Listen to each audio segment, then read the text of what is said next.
और चलिए सीधे आपको गुजरात लिए चलते हैं, जहां मुख्यमंत्री योगी आदित्यनाथ की इस वक्त मौजूदगी है। आदरणीय प्रधानमंत्री जी के प्रति हृदय से आभार व्यक्त करते हुए उनका भी इस अवसर पर हृदय से अभिनंदन करता हूं। बहनों और भाइयों, आदरणीय प्रधानमंत्री जी ने देश के अंदर विरासत, विकास और गरीब कल्याण की एक नई परंपरा को आगे बढ़ा करके भारत की वर्तमान पीढ़ी को न केवल एक नई प्रेरणा दी है, बल्कि भारत को विकसित भारत के रूप में स्थापित करने का एक विजन भी दिया है। काशी में काशी विश्वनाथ धाम आप देख रहे होंगे। काशी, ये हमारा सौभाग्य है कि देश की संसद में देश के यशस्वी प्रधानमंत्री काशी से प्रतिनिधित्व करते हैं।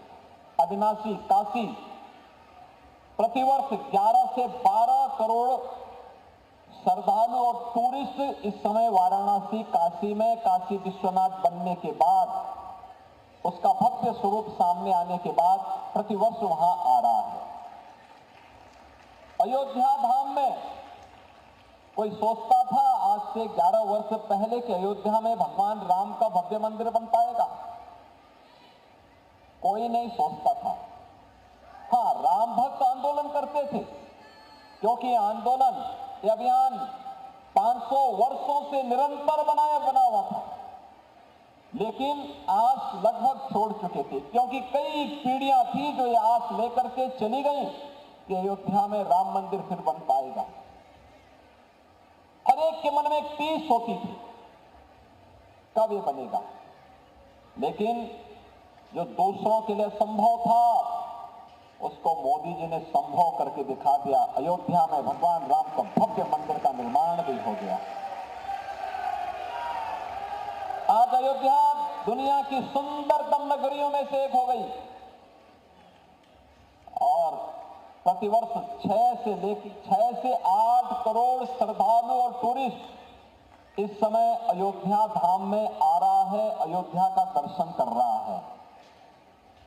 मथुरा वृंदावन हो या फिर उत्तराखंड में केदारनाथपुरी और बद्रीनाथपुरी के पुनरुद्धार का कार्य,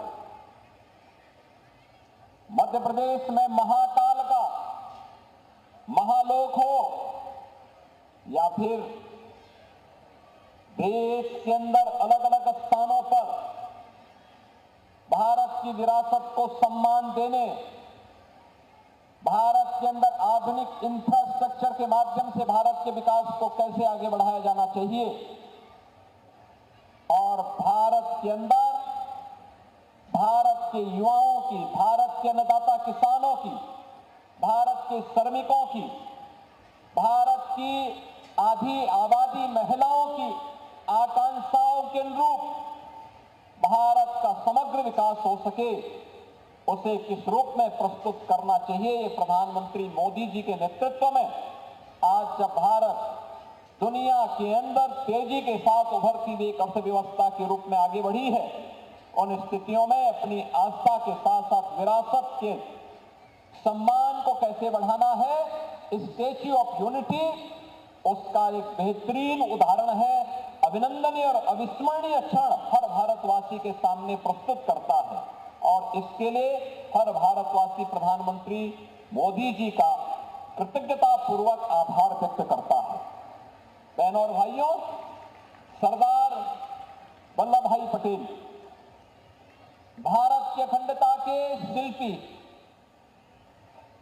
ब्रिटिशर नहीं चाहते थे कि भारत एक रहे। उन्होंने शरारतपूर्ण तरीके से भारत का विभाजन केवल भारत और पाकिस्तान के नाम पर ही नहीं किया था, बल्कि उनकी शरारत थी कि भारत को दर्जनों इतने टुकड़ों में बांट डालो कि भारत फिर एक न रह सके और फिर ब्रिटिशर की तरफ ये लोग आशा भरी निगाहों से देखें। लेकिन भारत माता के सपूत, जिनका जन्म इसी गुजरात की धरती पर करमसद में हुआ था, लोह पुरुष सरदार वल्लभ भाई पटेल ने अपनी दूरदर्शिता के कारण न केवल उस समय भारत को बल्कि 563 देशी रियासतों को भी भारत गणराज्य का हिस्सा बना करके वर्तमान भारत को एक भारत के रूप में जहां रखा, तो प्रधानमंत्री मोदी जी उसी एक भारत को श्रेष्ठ भारत बनाने के लिए उनके नेतृत्व में 11 वर्षों में हम सब भारत के अंदर देख रहे हैं, हम सब देख रहे हैं। और कितना सुखद संजोग है